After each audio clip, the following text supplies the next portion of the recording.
लाडकी बहीण योजना या योजनेची KYC चालू झालेली आहे.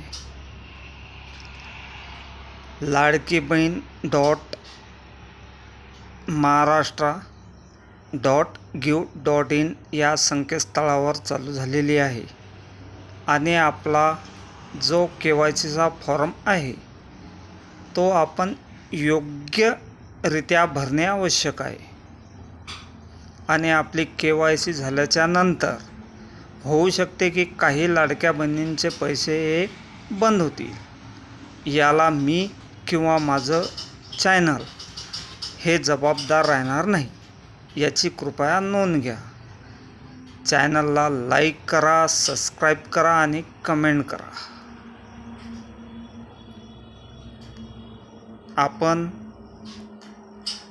लाडक्या बहिणींची KYC कुठेही करू शकतो. अंगणवाडी सेविका हो, ग्राहक सेवा केंद्र हो, अशा ठिकाणी आपण ही KYC करू शकता. पुन्हा एकदा चॅनलला लाईक करा, सबस्क्राईब करा आणि कमेंट करा.